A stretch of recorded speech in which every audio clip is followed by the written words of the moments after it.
Sydney is a bustling metropolis located in the state of New South Wales in Australia. And Sydney is famous for things like, the Harbour Bridge, the Opera House, Bondi Beach, and charcoal chicken. But if you drive 4 hours west from Sydney, you will arrive at a small town called Young, which has a population of around 10,000 people. Young is known for its fertile soil and for its production of cherries, inviting many tourists to the area to do cherry picking, and has been known as Australia's cherry capital, hosting events such as the annual National Cherry Festival. And I've heard that the cherries at Young are cherry good. You must be thinking then, Young is a great town, and it is. I've never been though, but you should definitely visit. But unlike its name, the town of Young is actually not that young. Another one. In fact, it's been around for quite a while. And unlike its modern reputation of being a cherry capital, it's actually got a dark side to its history.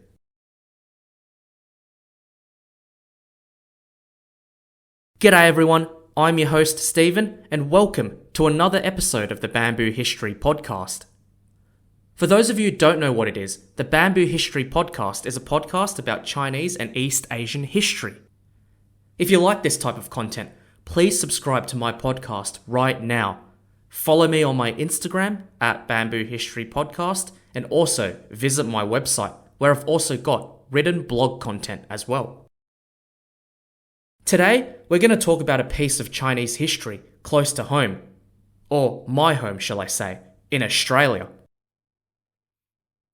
I first learnt about this piece of history during primary school, that's elementary school for you Americans, when I was around 10 years old. And it's always been a source of intrigue for me, as this story involves Chinese Australians, a group that I'm a part of. But I think this topic in particular will be relevant to everyone else as an example to use to understand more about racism and race relations. So, what am I going to talk about today? Today's episode will be about the famous, or the infamous, Lambing Flat goldfield riots.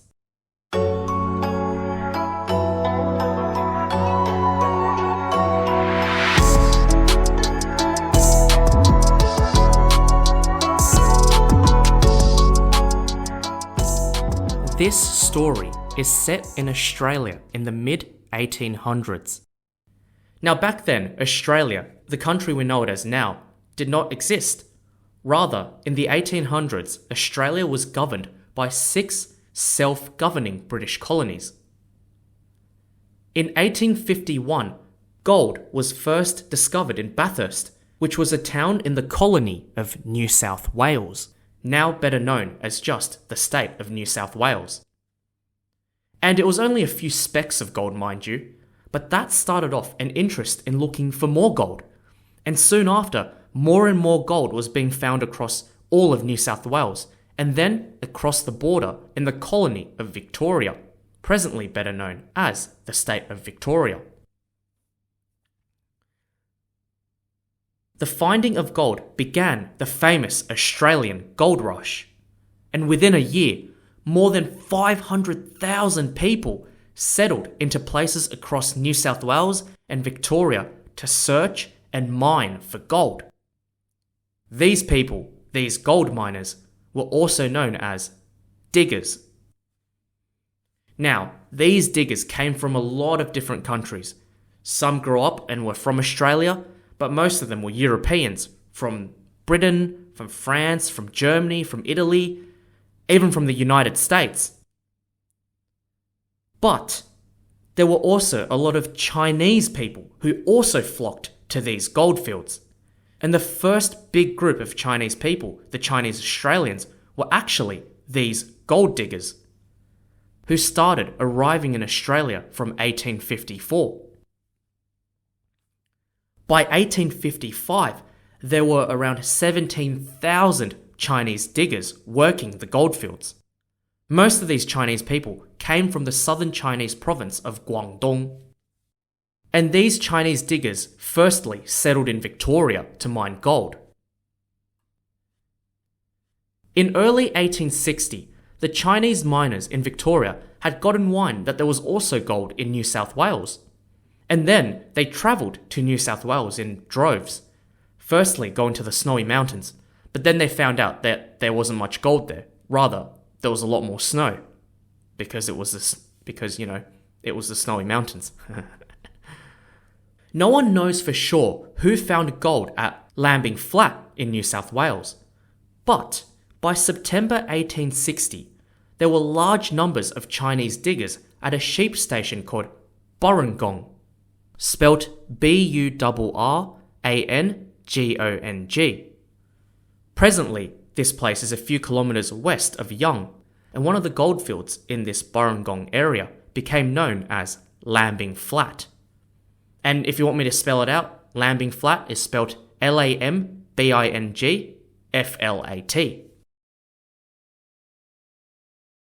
By October 1860, there were around 500 Chinese diggers out of a total of 1,700 diggers in this area, which was almost a third. And by the next month, in November 1860, there were around 4,000 diggers digging in the Lambing Flat area. But with all these people mining for gold, there was no police force, surprisingly, monitoring the whole situation. And this would become an issue later on. It's important to understand that the Lambing Flat riots was not a single event. Rather, it was a series of conflicts that occurred between the European and Chinese miners between late 1860 to 1861. Let's just say when the Chinese arrived at Burrangong, they weren't given a red carpet welcome by the European diggers. There was obviously peaceful and friendly interactions between the Europeans and the Chinese, and it's something I'd like to believe anyway. But in general, the European miners, who consisted mainly of, white Australians, white Americans, and white Europeans, didn't really like the Chinese. There were a few reasons for this. The Chinese were better at mining gold than the Europeans. Why? Well, the Chinese, unlike the Europeans, worked in large groups of around 100 people, with a leader. And this sort of structure gave them the opportunity to mine at a much larger scale. And because of that, they were able to extract more gold than the Europeans, who usually worked alone or in small groups of a few people. Therefore, the Chinese, using their large groups, built infrastructure such as dams to aid in the gold digging. Because of this, because of the fact that the Chinese were able to dig more gold than the Europeans, this made the Europeans jealous. And adding to the fact that the Chinese looked completely different from the Europeans, their language was completely different, and their cultural habits as well was completely different, the Europeans began to hate on the Chinese, thinking of them as these weird foreign species, and wanted them out.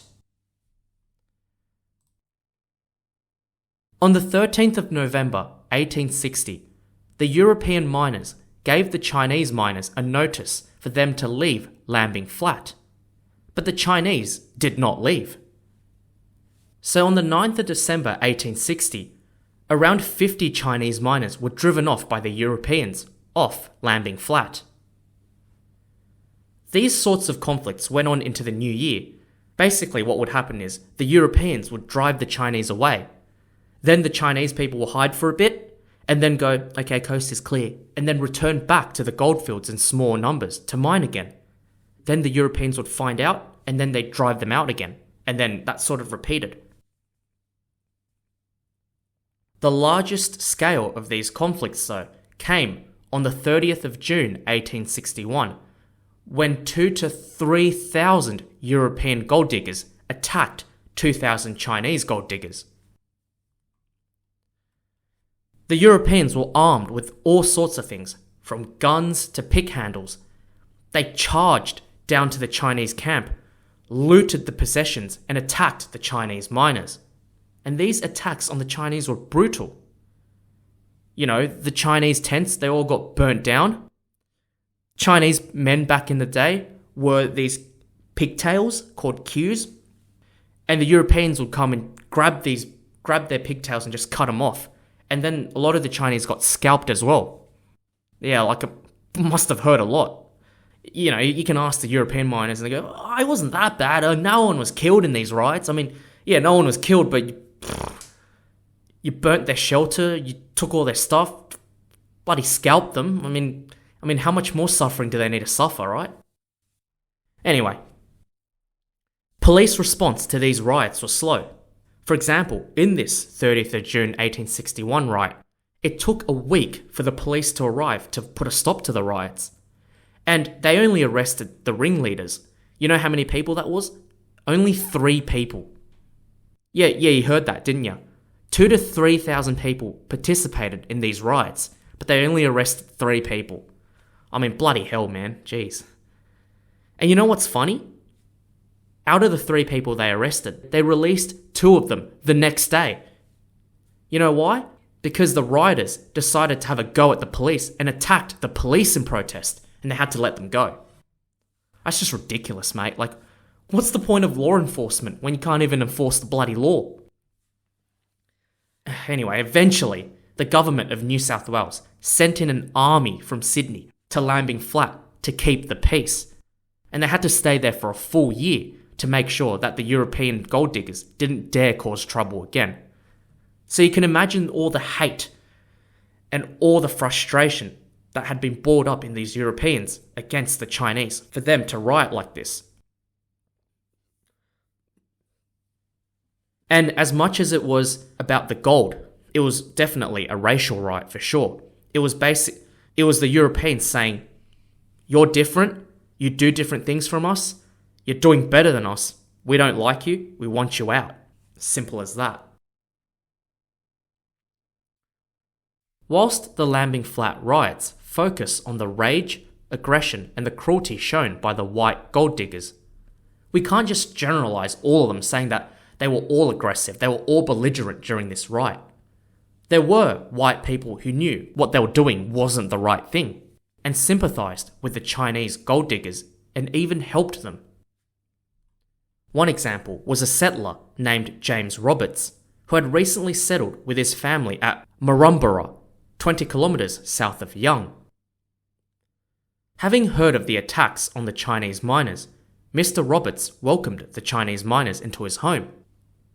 There, the Chinese were sheltered and they were hid from the rioters by the Roberts family. The family also fed them and tended to the Chinese people who were wounded by the attacks as well. All in all, over 1,200 Chinese miners had received assistance from James Roberts and his family. We managed to snag an interview with James, and this is what he said. Yeah, nah, mate. I recently just came here, you know. I know about the gold and all the fights that are happening. Yeah, it's not really good, mate. Why can't everyone just be mates, you know? Get along. No matter who you are, white, Chinese, black, Eskimo, I'll help him out regardless. Bless James. What an angel.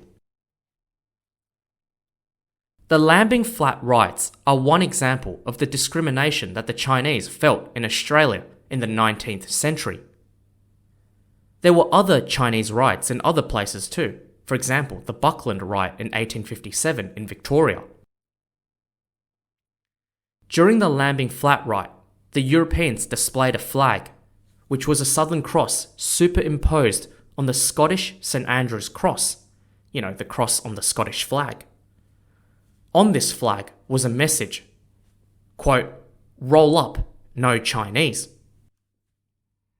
This flag, this anti-Chinese flag, was displayed everywhere by the Europeans during these riots.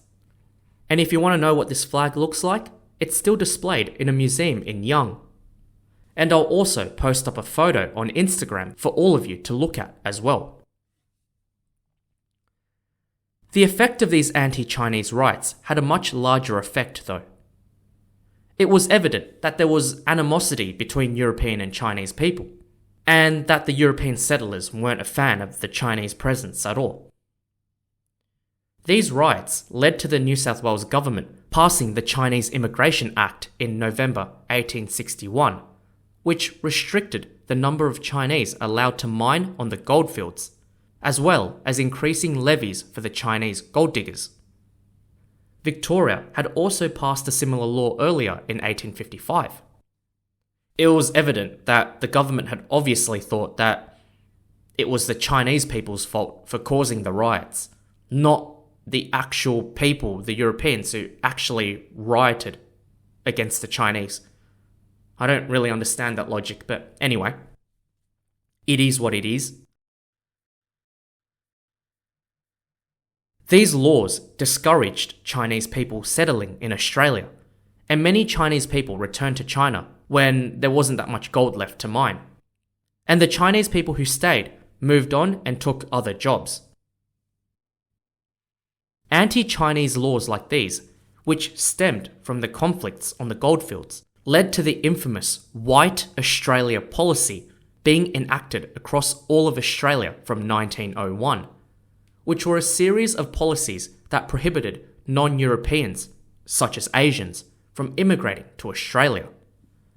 And these White Australia policies were enacted in Australia all the way until 1973. So I guess the takeaway is, these sort of racial conflicts stem from difference, and even if you're not Australian, you can definitely relate to this story in a way. These Chinese diggers obviously were minding their own business, but because they were doing better than the Europeans, they looked different and they talked differently, and their culture was completely foreign to the Europeans. They became a target, and they became a group that was convenient for the Europeans to blame for their own problems. And it was from these conflicts that we saw a greater imposition of discriminatory law applied in Australia. And hopefully, from this story, you can learn and understand better on why racial conflicts occur, how they occur, and how we may prevent things like this from happening in the future. In my opinion, this all could have been avoided with a bit more communication and a bit more understanding of each other's cultures. But obviously, that didn't happen. So yeah, that's it. That's the end of the episode of the infamous Lambing Flat goldfield riots. I hope you all learnt something new. One thing I do want to add though is that for all your listeners out there, if there's anyone who knows someone who knows a story about a Chinese gold digger or a European gold digger who had experienced these riots, if there's snippets of their stories, please let me know. I'd love to hear more about, first-hand accounts like this.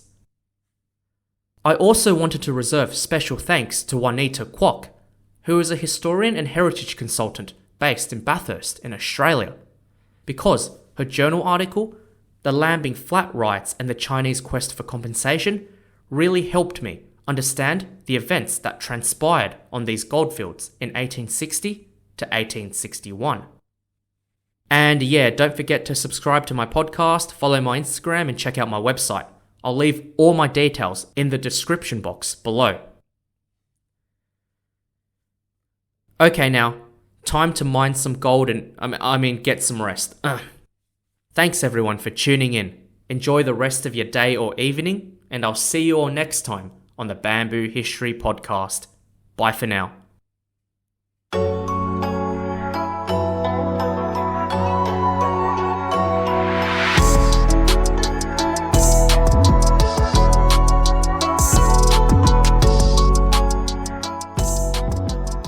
Oh yeah, and for those of you who are wondering why we hadn't posted episodes for a while, it was because I just wanted a break, really. Yeah. Anyway, I'll be posting more episodes from now. Alright, bye.